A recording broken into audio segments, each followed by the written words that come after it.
Welcome to Elevate Springfield, where we will dive into strategies and stories that help you rise to your full potential.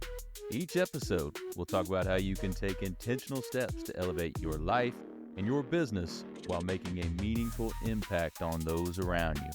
Along the way, we're going to bring in the change makers from our community that are already elevating. We'll bring the actionable strategies, you bring the discipline and follow through, and together we can elevate Springfield. All right, let's go, Springfield. Time to lock it in. Time to set those goals and crush those goals. You are listening to the Elevate Springfield podcast, coming to you from downtown Springfield in the Big Dog Construction Studio. Robert Farrell here, certified 10X coach, speaker, and mentor, here to bring you actionable strategies. You bring the discipline and follow through, and together we're going to elevate Springfield. So, hey, plenty of great stuff going on in the capital city. Hey, if you were around this past weekend, had the Mother Road Festival, some beautiful cars right outside my door as I was recording part of the interview over the weekend. Really cool event, so hopefully you made it down for that. Coming up, if you're a member of Local First Springfield or Land of Lincoln Professional Networking Group, we've got a great collaboration event on October 15th out at Pole Barn Chic. We're going to have an FBI special agent talking about fraud in business. So, hey, that is a members-only event. So if that's something you're wanting to do, make sure you join Local First Springfield or Land of Lincoln Professional Networking Group prior to that. That's going to be 4 to 4:30 on October 15th. Then after that, there's going to be some joint networking between the two groups. So it's going to be a great night. If you want to be a part of that, just join one of those two groups. Let's get on it. Let's get after it. A lot of great information. Don't forget, coming up this weekend too, we've got the West Side Market. Hey, I'm going to be out there again talking to folks. Last time they had it last month, I spoke with quite a few of the vendors, got some of their story, and I'm excited to go back and get some more of those stories and then bring them to you next week. But today, we've got David Ziebler from Vine and Rind, among other things. Man, he had so many powerful nuggets today. A lot of great stuff. I'm excited to help him tell his story and have him bring some of that fire to y'all. So y'all ready to get going for this week? I know you are. I'm going to be right back with David after the break. Custom Property Solutions transforms land and outdoor spaces throughout Central Illinois with precision and passion. From clearing overgrown brush to crafting stunning patios and fire pits. Need expert lawn care, excavation, or fence row clearing? They've got you covered, safely, efficiently, and on budget. Fully insured and satisfaction guaranteed. Visit CustomPropertySolutionsLLC.com today, where your land meets their passion.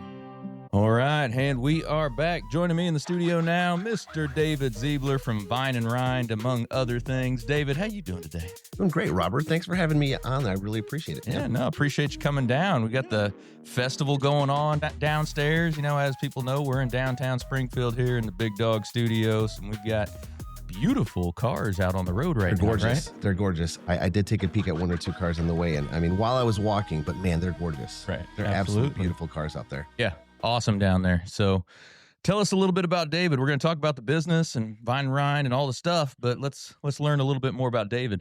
Yeah. So got a little bit of a varied background. I've been in training and development, personal, professional development, leadership development for about 13 years now. My day job is working at the Southern Illinois University School of Medicine. I'm the director of organization and employee development there, and having a lot of fun, investing in people, helping people grow, and through that, helping the organization develop and grow. It's a pretty cool thing. I do workshops, trainings, facilitations, and one-on-one and group coaching. And I'm really passionate about just helping people grow. I constantly feel like I'm living a dream because I tell you what, there's not too many things that I could have gone into and been successful. And this field that I'm in is just a natural fit because I get to talk to people. I care about people and developing them. And that's what I do every single day. So it feels like I'm doing something that I shouldn't be getting paid for, right? But I am. The dream right there, That is right? the That's dream. what That you're is, supposed to yeah, find, it's right? exciting. So I feel very fortunate and lucky. I feel very blessed. I thank God every day for it. And here we are doing, this beautiful podcast with like-minded people and helping others as they see this. It's pretty exciting, man. Absolutely. So what was the path up to SIU? Was that always what you wanted to do, or was that something that came to you later on in life? Yeah, the path was rocky, man. I'm not going to lie. But failure is just an opportunity, No right? doubt about it. You fall down 7 times, you get up 8. I'm a big believer in that. And I probably fell down 13, but I got up, right?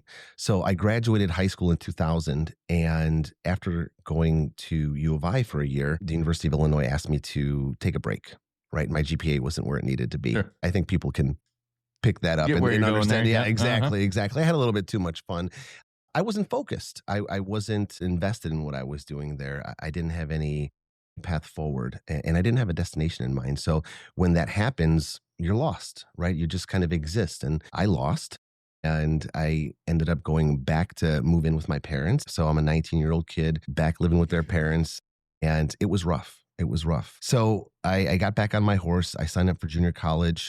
I ended up getting my 2-year degree in only 3.5 years later, right? So I fell down a couple more times, But then I went to Eastern Illinois University, right? Go Panthers. And there's actually a big crowd of people here in Springfield who are Panthers who went to Eastern. I've seen that a lot too. Yeah, It's great. And everyone's like, you went to Eastern, you're a Panther? So it's really exciting when we get to connect with alumni like that. So shout out to Eastern, shout out to the alumni here in the area. And when I got there, I was looking for a job. I needed a job. I needed to make some money. And I walked into a restaurant. My mom had always taught me, dress up when you go looking for jobs. So I had a collared shirt on and some dress pants and some shiny shoes and an overcoat. And it ended up getting me the job. Funny story, right? It wasn't just the way that I looked to the manager that got me the job. It's how I looked to the lady that was there sitting with the manager. This young lady apparently was smitten with me by the way I looked. And she said, I like that guy, or I know that guy. That's what she said. I know that guy. He's a good guy. We should hire him. But she didn't really know me. So fast forward a little bit because you're probably wondering where this is going. That's my wife. Oh, gotcha. All That's right. my That's wife. cool. I didn't see her when she was there. I just was concentrating on the hiring manager, filling out my application, that sort of thing. But come to find out, I get the job. And it's my first night there. We're working at Domani's Italian restaurant. Domani translated to do it tomorrow. It's my first shift, and the manager's like, all right, so you're going to be working with Chelsea. She's going to be your training manager for the night, and just stand here and wait for her. She'll come get you. So I'm standing at the POS station. That's point of sale station. That's where your servers plug in your appetizers and your desserts and things like that. And in walks this beautiful woman, and it was 2005. So she had this shark fin hairstyle, right, with the high ponytail. Like dark, smoky eye makeup and like the pop collar on her North Face. It was December, so it was cold out. And I was like, wow, who is that, right? Ended up being Chelsea, my wife. So both of us were kind of like love at first sight kind of situation, right? Funny story, she didn't train me that night. She was supposed to be training me. She's like, listen, you know what you're doing? I'm like, yeah, I kind of do. She's like, all right, come on. So we ended up just kind of working and doing our own thing. And eventually got to the point where we were flirting so much, we had to be separated. Right. We could no longer couldn't work together. No longer the same shift. Right. Absolutely. Like, you need anything? Like, right. No, I don't. Like, guys, you go to your tables. Right.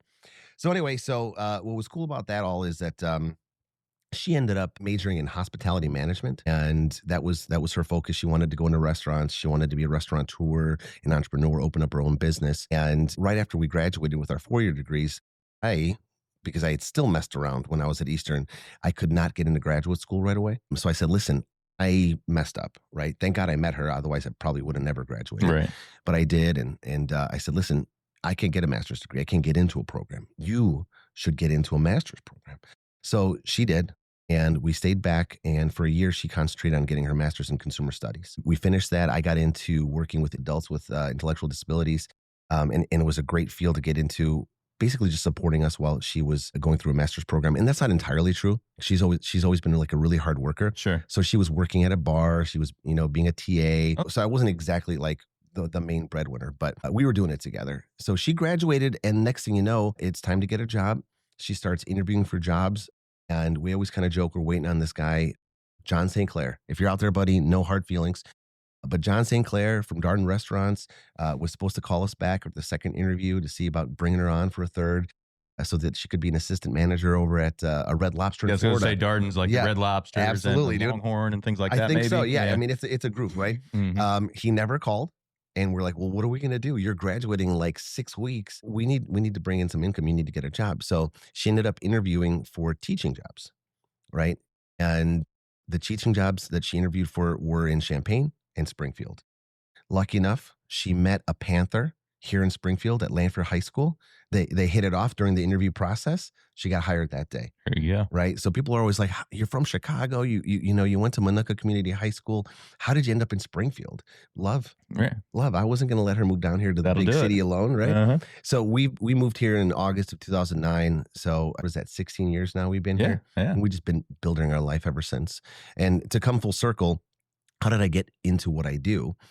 I realized that with my 4-year degree in psychology, if I wanted to do something, I really did need a master's degree. Mhm. So I started when I moved here with Chelsea, working for Spark here in town. Yeah. Shout out, support Spark. Absolutely. Great organization. And if I wanted to move up in that organization or reach my full potential, for me, it was getting that master's degree. So I ended up getting a sit down with the dean of students over at Benedictine University when they were here. I told him my story. I said, listen, man, I messed around a lot. I've fallen a lot, but I picked myself back up. The first 7 years of my GPA are not who I am. This last year of my GPA is who I am. And it went from like 2s to upper 3s. And he's like, all right, well, here's the deal, man. I'll let you into this master's program on double secret probation. It's a 2-year program. If in the first year you get a B, you're done. That's it. Wow. Okay. Yeah, so the stakes were high. Yeah. So I ended up not getting that B, and I ended up graduating and got into management. There you go. Yeah, Nice. absolutely. Thank God, right? Give it all up to my wife and God, not necessarily in that order, but we made it, right? So during that program, I had the chance to do a coaching certificate, and I did that through the Association for Talent Development, and I discovered that coaching was actually what I wanted to do with my life, right? Having a conversation with someone, bringing out the best in them, helping them find their own path forward, and then being a partner and a guide. Sure. And I realized that this is actually my purpose in life, right? I may not be the one who wins the gold medal, but my purpose is to help others win their own gold medals. So that's how we got into helping my wife pursue her dream. So she got into education and she got into teaching culinary arts at Lanford High School. Yeah. She was there for 10 years and she was loving it. Yeah, she didn't want to go into teaching. She fell into it because she needed a job, but her job was directly related to her passion: cooking, feeding people, creating experiences, teaching, educating, all those different things. So there we were. She was going through it, and she wanted to rise and become a leader. She went back to school, got her administration certification, and then went into leadership. So she was a principal in Chatham for a little bit. Okay. At 2 different schools, the junior high, and then she was at the elementary school right there by the high school for a little bit. Eventually, she came back to 186, right? She was at Isles, and now she's been at Jefferson Middle School for about 4 years. But one of the things that we had realized is that while education is very important to her, and while she's very passionate about it, and she loves it, and she's invested in it, and she gets to make a big difference, she still wasn't connecting with her dream. So she came home one night, and for years, she's been building menus, right? It was kind of a joke, like, oh, you're building another menu? You got another business plan? Right. You're going to go to the bank again? What are you going to do? And she just always got like halfway there. We ruminate about our ideas and our dreams, right? And sometimes we take the next step and maybe put things on paper, but then we stop. Right. And what gets in the way? Fear, anxiety, doubt, the perception that we believe others might have of us, the possibility of failure. Right. So she stopped. And I'll be honest with you, man, I was sick and tired of watching her stop. So one night when she's doing a menu and creating a business plan and talking about how wonderful it might be one day to open up a restaurant, I said, well, it's not one day, it's this year. Right. What are you talking about? I'm like, it's this year. You're not going to dream about this anymore. We're going to do this. And here we are. Vine and Rind is up and running. We've been open 2 months. The community has embraced it. We've been lucky to create wonderful dining experiences and eating experiences and connections with people. And we're excited to do it for another 60 years, 70 years, 100 years, or whatever. I love it. Depends on what the kids want to do, Yeah, right? Or absolutely, the grandkids. right. Yeah. So what was that impetus to you saying, all right, time to stop thinking, time to stop dreaming. Yeah. We're going right now. You know, I've always been, again, a support for my wife. I think every partner should be. She supports me. She helps me. She coaches me. And I just saw that I wasn't doing right by my wife.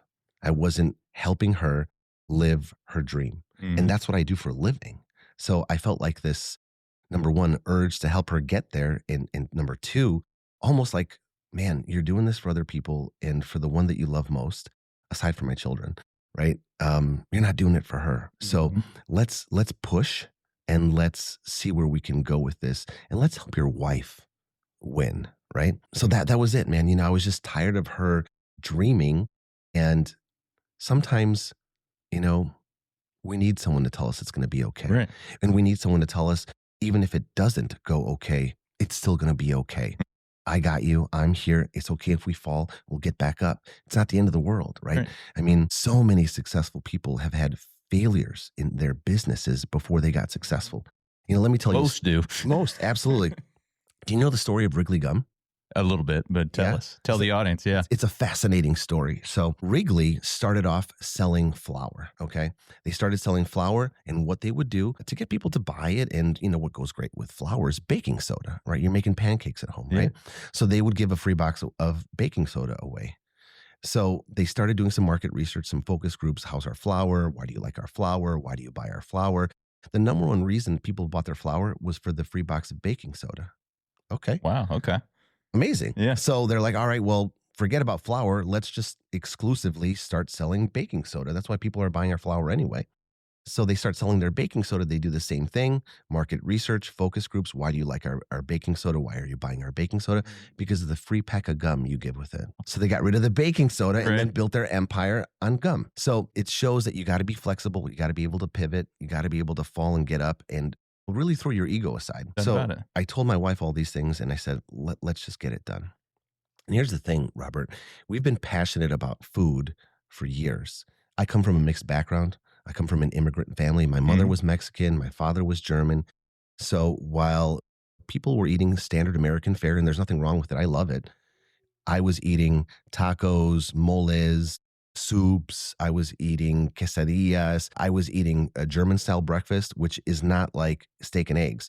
It's cured meats, cheeses, pickled vegetables, breads, and butters. So I'm going back and forth eating Braunschweiger and blue cheese for breakfast to hot sauce and tacos. So I became this eater. My wife comes from a German Dutch background. Food is very important to her. Her grandmother, God rest her soul, every Sunday would make Thanksgiving dinner except for the turkey. So you got the ham and the mashed potatoes and the sweet potatoes and the noodles and the corn and the green beans. Right. I mean, it just keeps going and going and going. And we discovered this shared love of food, hence why we worked at restaurants. And we just started eating together. So in college, while everyone's going out drinking, don't get it twisted. Like I said, it took me a while to graduate college. Right, I went out and did had some fun. I went out and did Still had plenty of fun. Absolutely. We would stay in every now and then and just create this cheese board, the charcuterie board. If it was seasonal, like for right now, we'd get some good cheeses. I'd work an extra shift at Papa John's and or at the Italian restaurant that we worked at, and get some nice Sam Adams Oktoberfest. Oh, yeah. Shout out to Sam Adams if you want to support, Robert's That's podcast. right. Come on in. Let's go. Right. That was always one of my favorite beers. There you go. Right. Was. Their Oktoberfest is so good, man, and he loves his product. Right. So we'd sit in and we eat, and then we do that for friends, and we just love feeding people and creating experiences. It got to the point where we found that we love food so much that we would try to educate ourselves by staying in. Go out and spend your money, but as a young person who's trying to make it, it's sometimes more efficient, right, and money smart to stay in. Yeah, absolutely. Right, $100 inside is like $300 at the restaurant, right? So we would pick a country. And because she's a great cook, honestly, that's why I fell in love with her too. Sure. We'll get to that in a second, right? We would make food from that country. So let's pick France. All right. So let's get some cheap steak and we'll saute it, some butter and, French fries, some fries at home, and you got steak frite.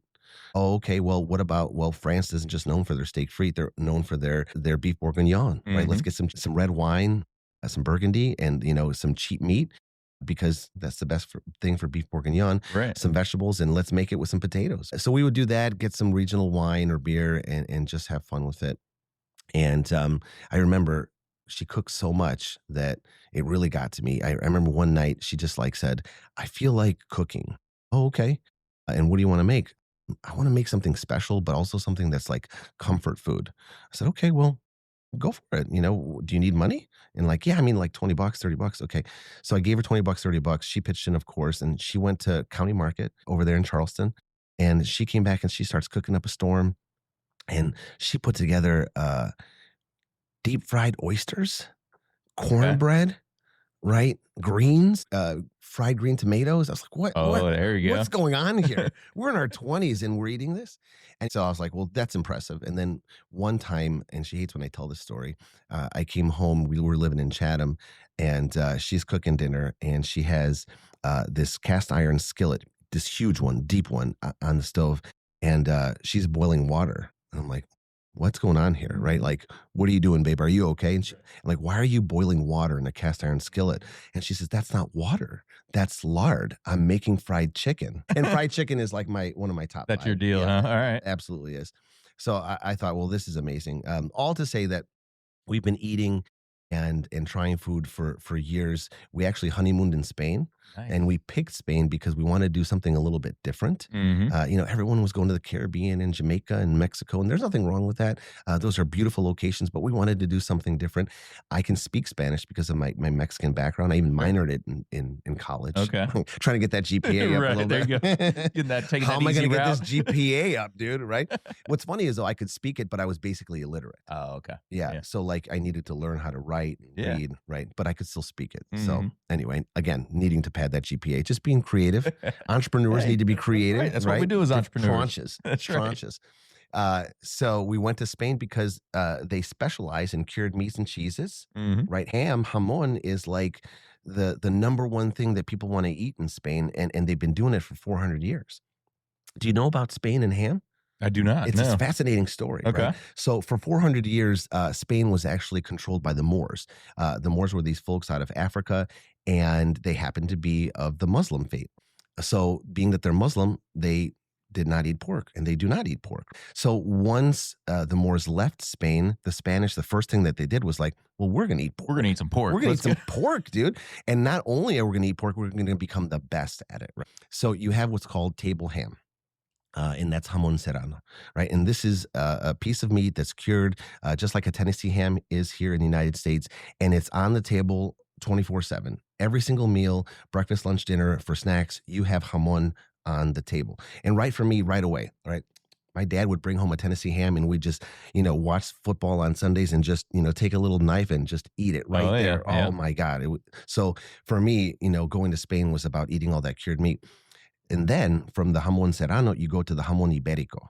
All right. So now it's like a different pig. It's cured a little different. You have to have a special certification. It's aged longer, so it's more expensive. And then there's jamon iberico de Belota. This is the black-footed pig that goes back to like the prehistoric times, caveman days. And they're only fed a certain type of acorn. They're only cured and smoked with a certain type of wood. The lineage and the family that takes care of it is only a certain kind. It's like $1,800 a leg. Oh, wow. So I said, let's go. You love red wine. I like cured meat. So we went. What's funny is that we ate and ate and ate, and that's really all we did.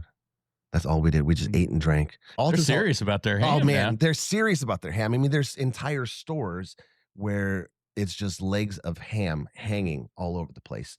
And salamis and meats and I guess I just didn't know all the levels of that. You see it with beef and stuff, all the different levels and everything, but I never have really looked at the levels of ham or levels of pork like that. People take it serious. It's just like prosciutto. And the Italians take their prosciutto very seriously, and I got nothing against the Italians. I hope nobody gets upset, but I think the Spanish, they have an edge. They have an edge. Prosciutto de Parma is outlandishly good. Okay, but I would take a jamon iberico de Belota any day of the week.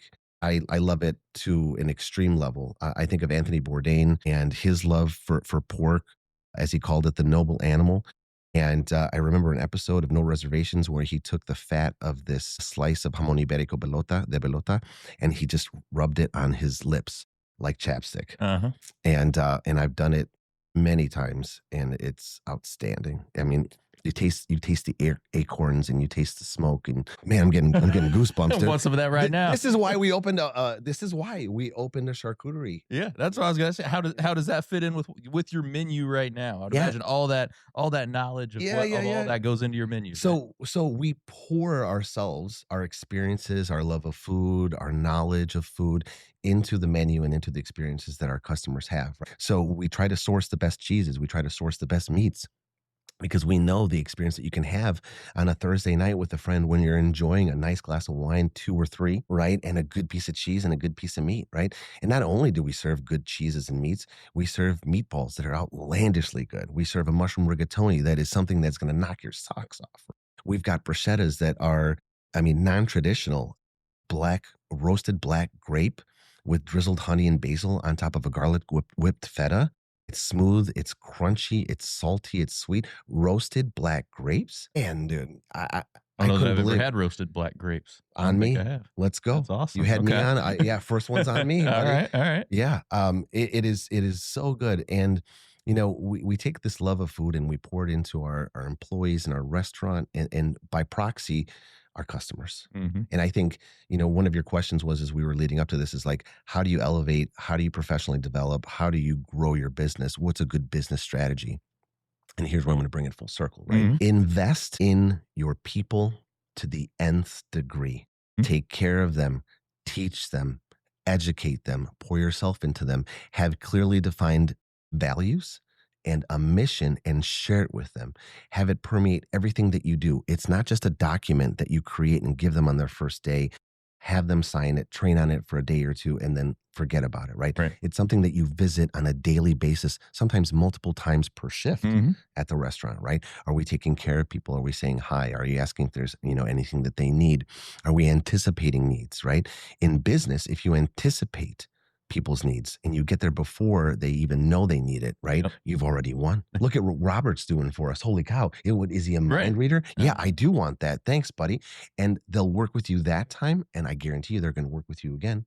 And to the restaurant business, it translates to coming back and having that other bruschetta, Mhm. coming back and having the rigatoni when you had the meatballs, right? And I mean, that's key, isn't it? Being able to anticipate that. We had Mark Fornash in from Cafe Moxo Yeah. last week, and one of his analogies was it was more on the finding the issues before they become an issue. Yeah. To be a Smokey the Bear instead of a firefighter, prevent the fire instead Absolutely. of having to fight the fire. So being able to anticipate what those things are, either anticipate someone's needs or anticipate that, hey, that could be a problem. Let's fix that before it becomes a problem. You know? Yeah, without a Key. doubt.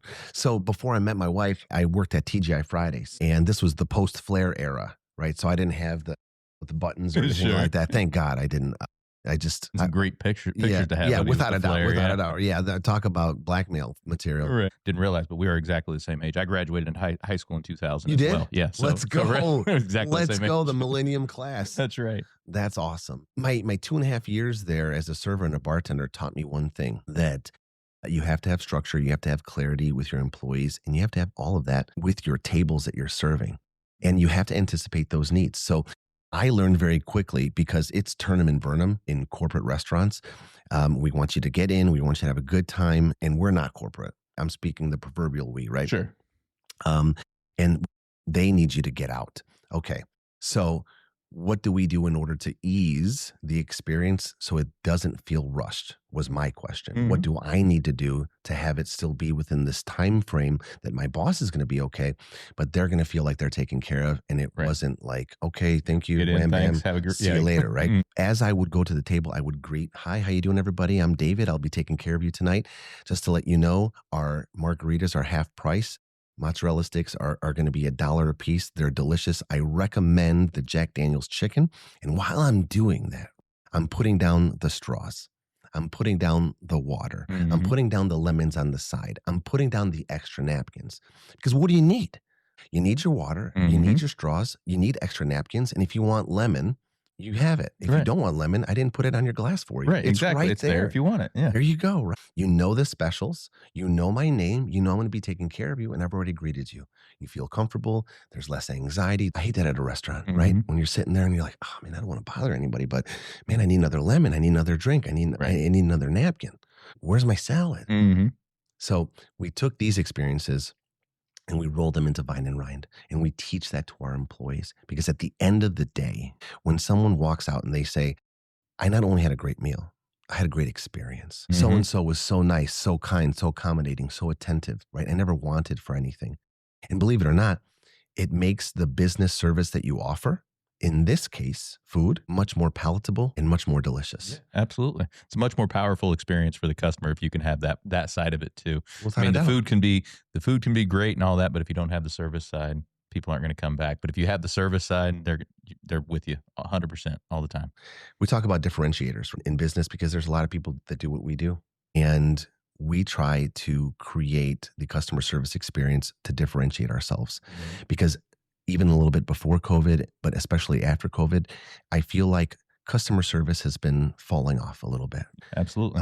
Unfortunately, some businesses, whether large or small, have forgotten the power of investing in the customer service experience and the customer experience in total. And I've seen it. I've had food thrown at me through the drive-through with not a lick of a thank you or anything like that. I've had people not say, and it's not that you need to, but say nothing when I walked in or walked out of their establishment. No one has helped me on multiple times when I walked into their store or even greeted me.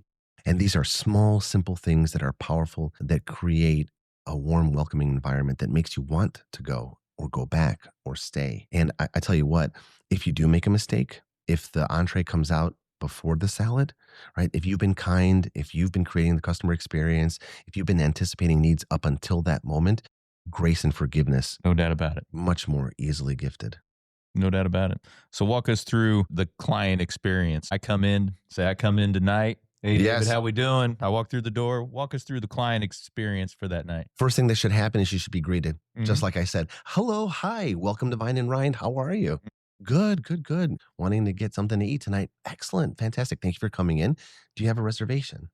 Right? No, we don't. Is that okay? Absolutely. Right? We've got some tables that we've set aside. There's the patio open, or would you like to sit at the bar? It's full service. You're informative, right? You're kind, you're welcoming, and you've told them your business name as well as then thank them for coming in. We're already off to a great start. Right. We haven't even gotten Absolutely. anything. Do you see what I'm saying? Completely agree. Yeah. So after that, when you get sat, you should be greeted within 30 seconds. And again, this is something that we can apply to all businesses. When someone pops in to our inbox, we should try to get back to them as soon as possible. You write your own rules, right? 48, 24, 8 hours. I don't know what it is, but set a rule to get back to someone so that they're at least greeted. Even if you have to say, hey, saw your email, would love to connect or get back to you on this. Can't right now because I'm doing XYZ, but expect another email from me in about 24 hours with more depth. So key. And speed to that is so key for me. Like you Right. said, even if you can't answer that question right now, or you can't dig in deep to it, Right. saying, hey, great to hear from you. I really want to dig into this. Absolutely. We'll get back to you later on today. I think that's big. Right. It's huge. Because what's happening at the table, they're doing this, right? On the other side of the computer, they're doing this. Right. What's happening with Robert? What's happening with David, right? Yep. Why didn't he get back to me? What's going on, right? Yep. And your reputation, right, is in flux Right. at that particular point, right? It's shaking, right? It was steady and firm, right? But now it's shaky. It could go down just as easily as it could go up. Right. So there's this time limit. So That's always been one of my keys. One of my things that I always prided myself on was, hey, speed to get back to people. Speed. Let's go. absolutely, because if you don't, someone else is gonna, right? Yeah. And if you don't, then they're gonna walk away and go somewhere else. So you should be greeted within 30 seconds, even if they can't get to you. They being the server can't get to you. They should say, "Hey, how you doing? I'll get back to you as soon as I can. Here are some menus. I recommend the meatballs. I'll be right back, everybody. David, let me know if you need something." Yeah. Great. Boom. Again, and we have taken the straws and the napkins out of the equation because you're already there with glasses, with a carafe of water, with your plate, your napkin, and your silverware. Right. We've taken it out of the equation, right? And when you already have that glass there, you guys have a really cool thing that you're the only person and only place in town that does it, right? The self-serve wine. Is that yeah? Oh yes. The self-serve wine. Let's talk about that. Yeah, here. absolutely. We are the only business in town that does self-serve wine. It's really cool. We've got 2 stations, 6 machines, 24 different wines, right? We've got our popular ones. There's wines that will never pull out because people just love them. They would get really upset, and that's counter to the customer experience, right? So, but we do have rotating wines, right? We try to stay local. Shout out to West of Wise, right? We're trying to get Dannenberger in there. We're trying to get some other local Illinois wines in there. But we also have international wines, right? Wines from Italy, from France. I recommend the Louis Beaujolais, a Louis Hadot Beaujolais. It's a nice red wine that is smooth, not oaky, not too sweet, very drinkable, kind of an everyday wine. And I don't advocate drinking like every day, but even though I sell wine, but if you wanted to have a small glass of this every day, it would fit with almost anything. I'm sorry, I'm not trying to get Louis Hadot to sponsor me or No, anything hey, like that, it's but it's one of fine. my That's favorites. fine. It's one of my favorites. So what's cool about the machines is that you go to a restaurant and again, it's just a model that's existed for thousands of years. You look at the wine menu and you sometimes have 3 or 4 pages, sometimes a book, right, of wines to look through. And you're like, I don't know, right? How many people are, certified sommeliers? I mean, Not many. not many, right? And then even if you know a lot about wine, I mean, 40-page book is still overwhelming, right? So you gamble, right? When you look at this, I guess I'll try that one. Would you want the bottle or the glass? Okay, well, the glass is 20, the bottle's 85. So I guess I'll gamble on the $20 glass. Right? What happens if you don't like it?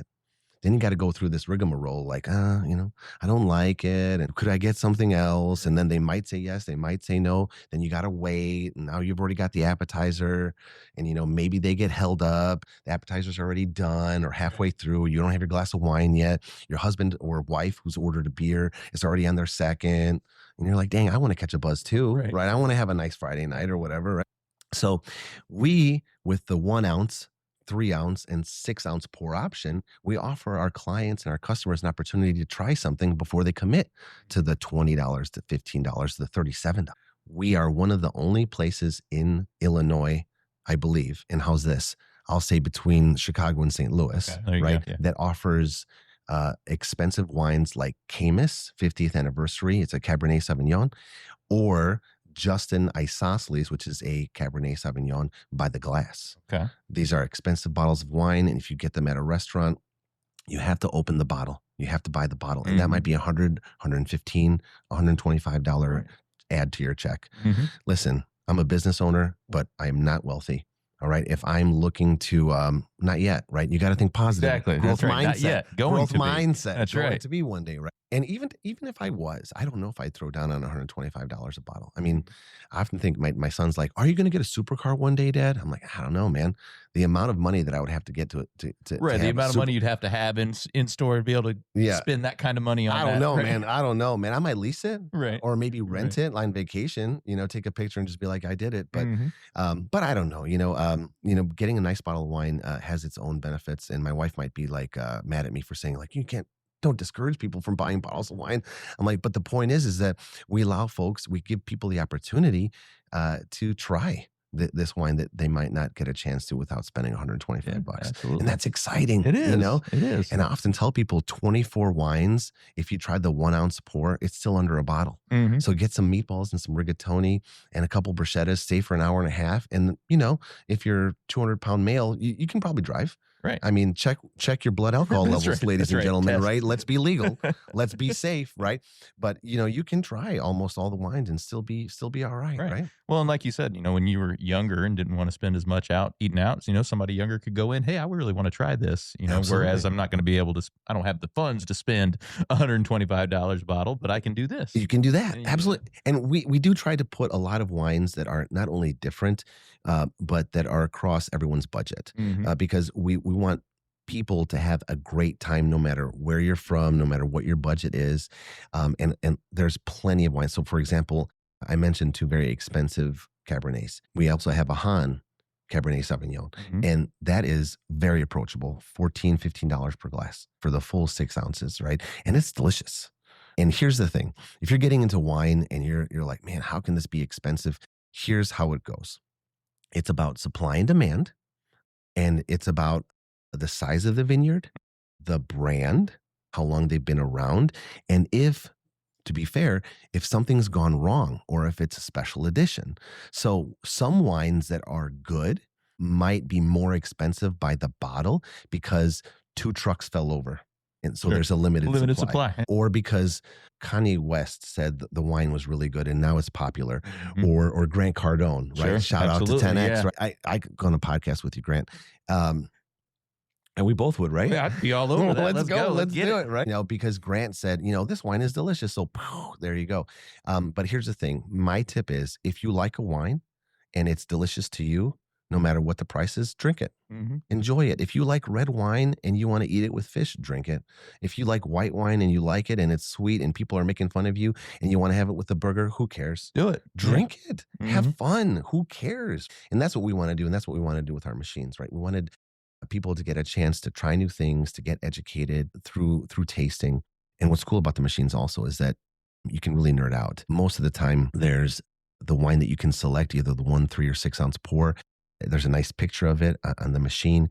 And then if you hit the title, because it's all touchscreen, there's an about section that comes up. So like this wine is from this region of Italy. It's a 2025. It has notes of blackberry, flowers, juniper, etc. You might pair this with this or this or this.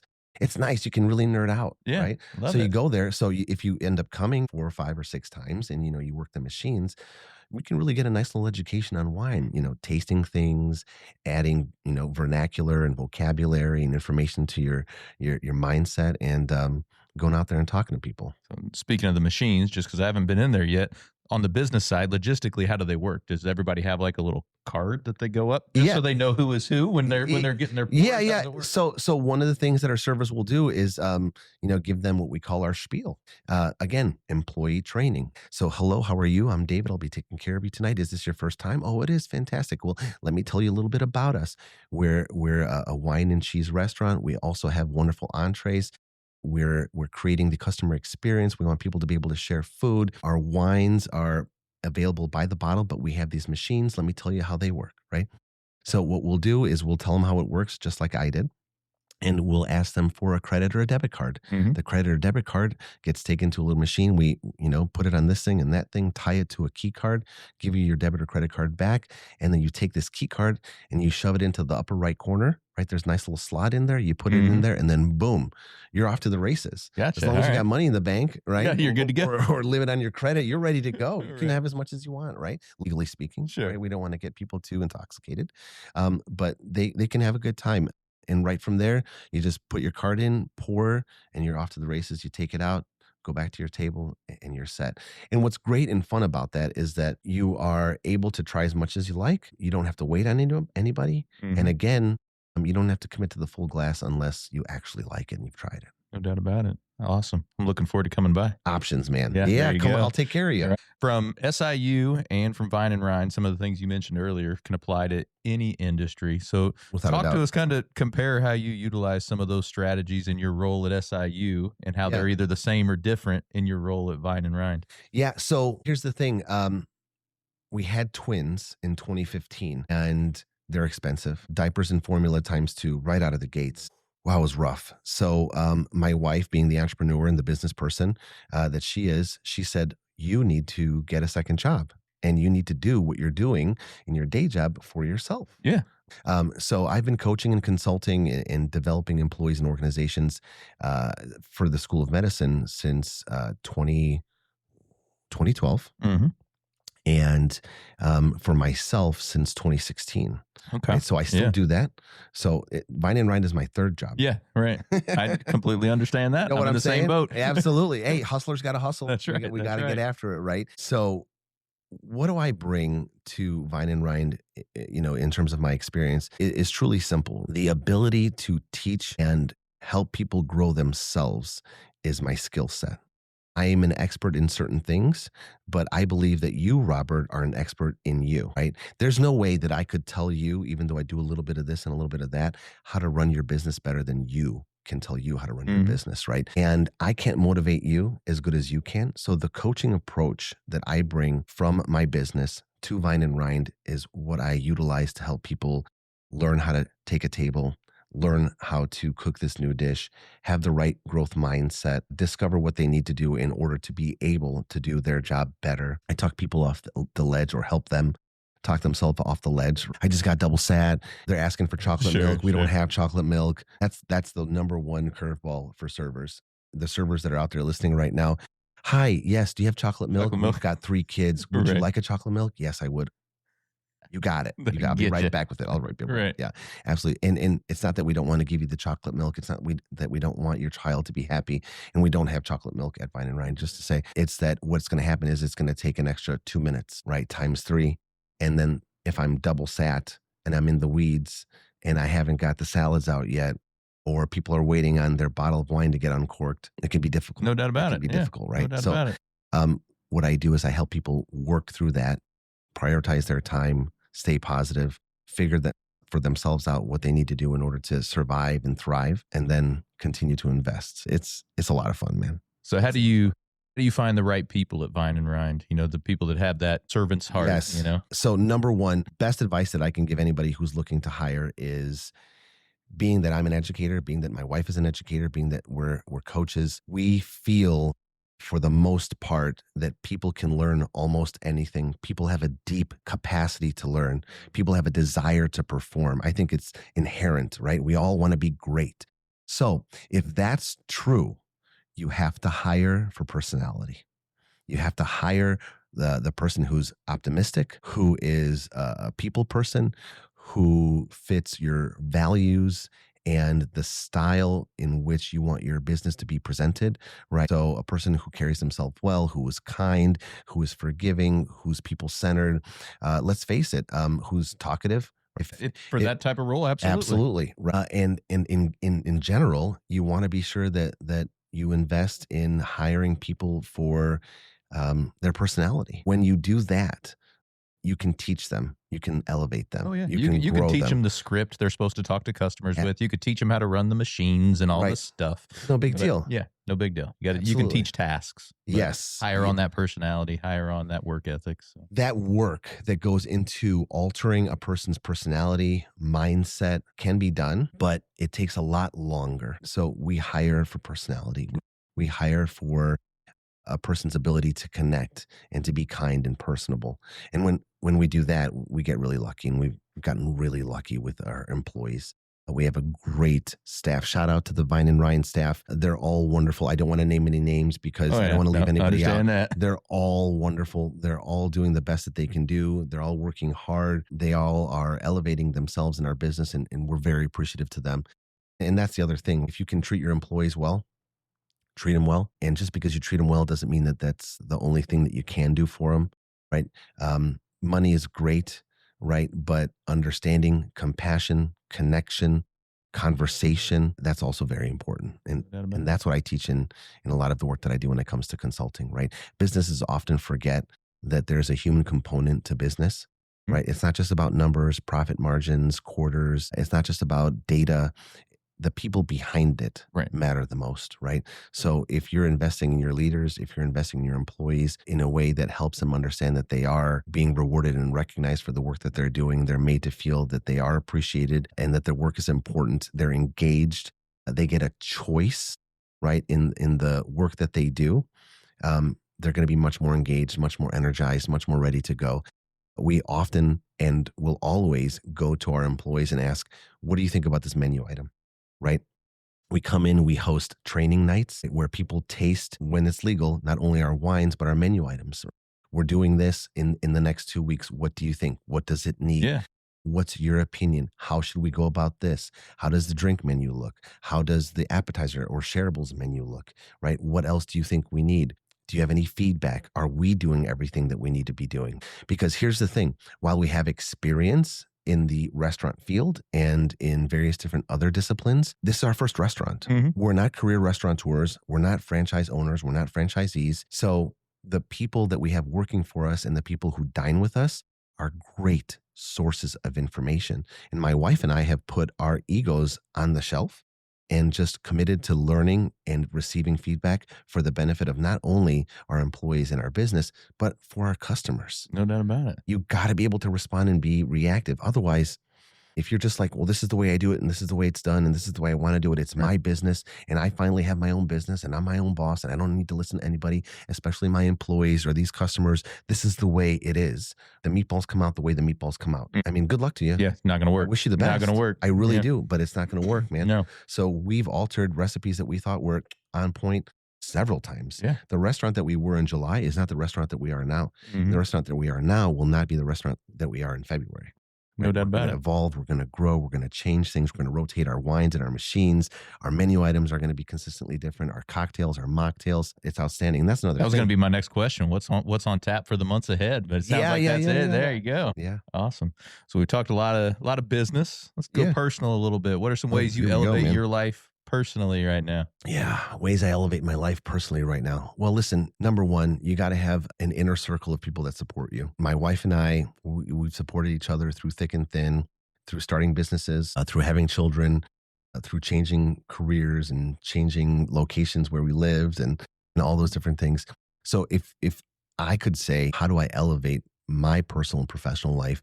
It's doubling down on the relationships in your inner circle, using them to give non-judgmental and open feedback and being open to receiving it. Sometimes it's difficult to confront what you're doing wrong or what you could do better. And what stops us, I think, from growing is when we don't hear someone who loves us and listen to what they're giving us because they love us and want us to grow. And that's what feedback is.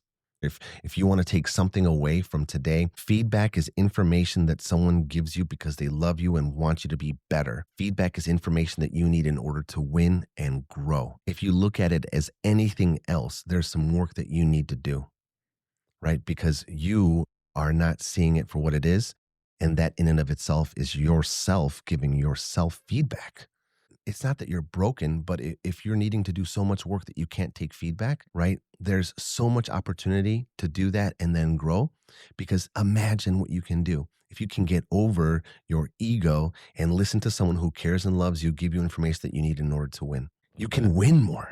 You can grow more. You can achieve more. Your dreams can come into your life faster because you just gave up being mad that someone told you about something that was wrong or something that you could do better. Absolutely right about that. You can bring your goals forward. We talk about that a lot in the 10X world is, hey, let's pull those wins forward. Let's pull those goals forward. Let's pull it all forward. That's right. That's Let's right. go. And pull the information that you need in order to win forward, right? And then you'll hyper accelerate your growth. I guarantee it. Guarantee it. Well, David, we had a lot of good takeaways today, a lot of great ones. Good. But I always like to close with this. Give us one more, maybe a piece of advice for folks out there. One on the professional side, one on the personal side for folks to elevate their life or business. Yeah. So it's going to be kind of a twofer if that's okay, Go for Robert. I appreciate it. If you want to develop and elevate yourself professionally and personally, it sounds cliche, but the number one thing you got to do is develop the will to do the work that's going to elevate you, and then believe in yourself and that it will elevate you. It's general, but it's universal in that it's applicable to almost anything, right? Absolutely right. Have the will to wake up, have the will to study, have the will to listen, have the will to read, have the will to give feedback and receive feedback, have the will to go on a podcast and learn from someone else. Iron sharpens iron. So get out there and do the work. There's nothing that's holding you back except for you. You have to have the will. Will is what separates winners from losers. Will is what separates people who fall down and stay down versus those who fall down and get up. It was will that drove me to keep getting up, because I could not see a future where I lost. I just didn't. I just couldn't see it. And most of it was fear. And let me tell you one other thing. There are different sources of fuel, okay? Fear and anger are sources of fuel. They are.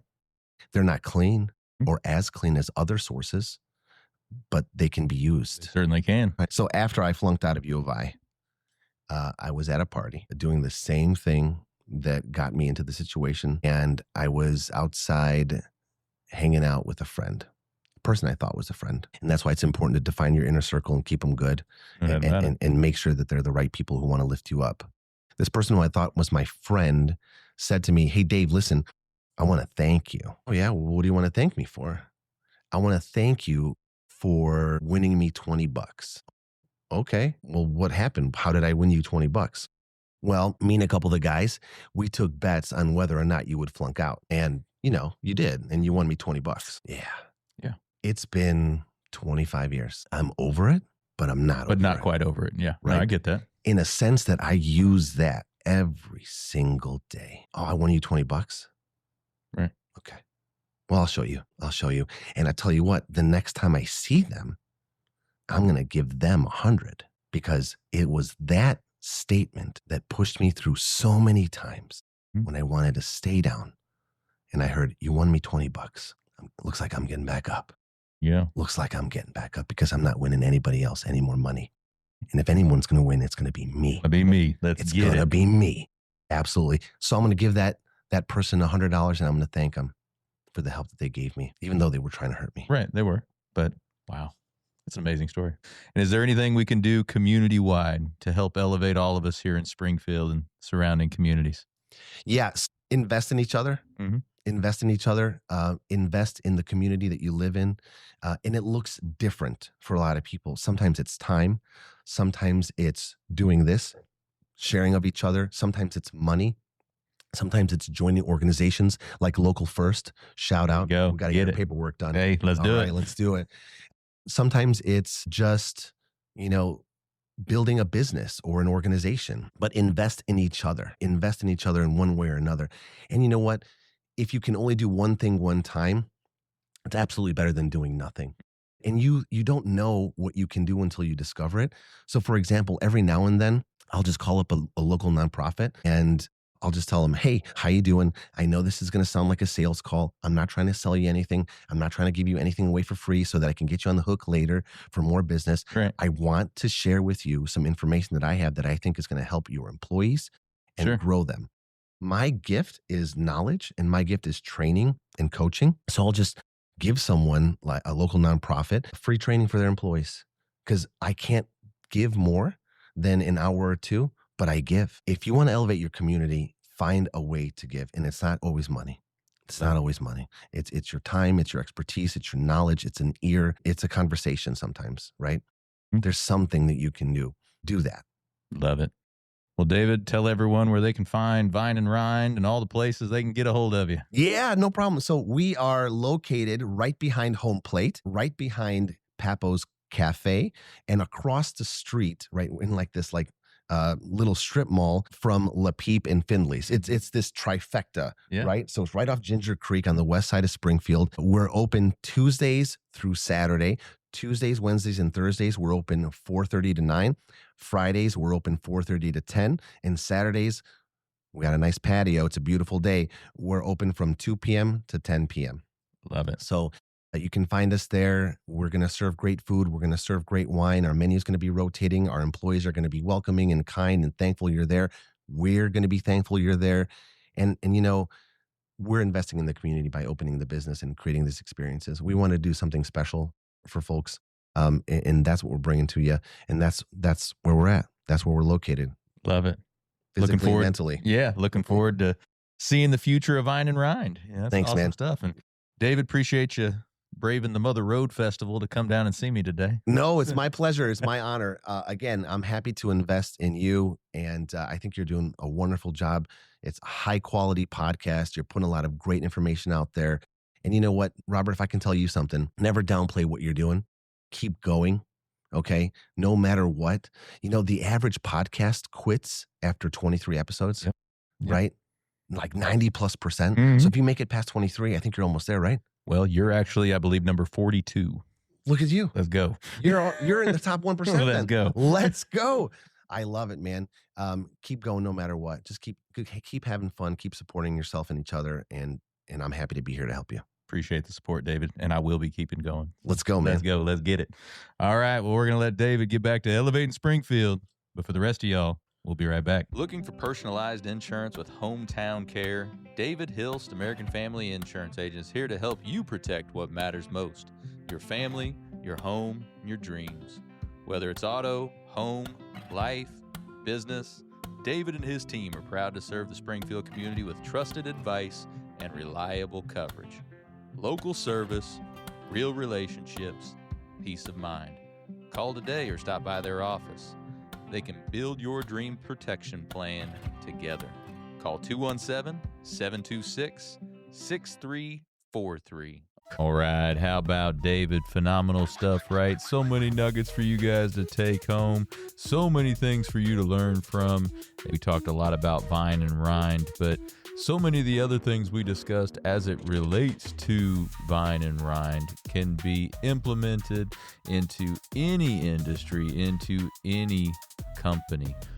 As we always do, we're going to talk a little bit about how some of that relates to 10X principles. One of the things he talked about that was really powerful was what he considered the difference between winning and losing, and that is sheer will. Pretty powerful stuff, right? And it's true. The difference between winning and losing, the difference between getting up or quitting is that will. And when we talk about that in the 10X world, we talk about how the only way you fail is if you quit. If you continue to press, if you continue to take 10X massive action, if you continue to take the right amount of action, you will eventually get to where you want to be. The only way you truly fail is if you quit. And that's what he was talking about too with the will, right? The will to get back up. Not once, not twice, not 3 times, but as many times it takes to be able to get you to the other side, to get you to that success, to get you to that win. When's the last time you persisted through something difficult where you had to get up multiple times? Far too many of us quit after the first downturn, after the first mistake, after the first quote unquote failure, not hitting a target. But if you're a 10Xer, you got that 10X mindset, you know that if you continue to take action, you're not gonna fail. So hey, look at those times in your business or in your life that you've quit, that you quit taking action, that you didn't have the will, as David put it, and you just stopped. If you'd have kept going, if you would have had the will to get up one more time, how would that have turned out? Would it have turned out better? I would imagine so. You know, this also applies with persistence. We've talked a lot about persistence on the show and how we should be obsessed with persistence. And we talk a lot about being obsessed or be average. And average is a failing formula for everyone. So be obsessed with persistence. We talk about the benefits of obsession rather than the negative aspects of obsession. Too many times we deem obsession as a bad thing, but if you are obsessed with the right things, the things that propel you forward, obsession is a phenomenal tool for you. David was talking about fear as being a motivator. That is a big thing in 10X principles. You know, sooner or later, you're going to experience fear when you start taking new actions at new levels, these 10X levels, these 10X actions that we're talking about. And if you're not, quite frankly, if you're not feeling that fear a little bit, you're probably not doing enough of the right things, because fear isn't bad or something to avoid. It's something you can seek and embrace. Having that fear is a sign that you are really doing what's needed to move in the right direction. And really, an absence of that fear really signals that you're probably only doing what's comfortable to you, and what's comfortable is only going to get you more of what you have right now. You know, it's been said that fear stands for false events appearing real, which, you know, implies that most of what you're afraid of doesn't ever come to pass. Fear, for the most part, is provoked by emotion, not rational thinking. So really, you need to reframe your understanding of fear and use it as a reason to move forward other than an excuse to stop or retreat. Too many people retreat from that fear instead of pushing through it and using it. You know, going back to the 10X rule that we've talked about many times. 10X rule compels you to separate yourself from everyone else in the market. And you do that, as we've talked many times, by doing what others refuse to do. So use that fear. David also talked a lot about customer service and creating that client experience. We've talked about that many times on the show. But hey, just take a look, as we do every week, every episode. Where are you impacting your clients? How are you impacting your clients? Are you doing the absolute best you can? Are you going above and beyond for them? Are you providing exceptional service? Are you being unique by your actions? Those are all things they're trying to do over at Vine and Rind. Well, again, thank you to David. So many phenomenal things today. And we're going to be right back after the break. Looking for expert tree care with hometown integrity? Look no further than Sangamon Tree Service. They're your trusted local pros, delivering quality workmanship, exceptional customer service, and fair, honest pricing every time. Whether it's trimming, removal, or storm cleanup, their team brings professionalism and care to every job, big or small. Call the name your neighbors trust, Sangamon Tree Service, or visit them today at SangamonTreeService.com.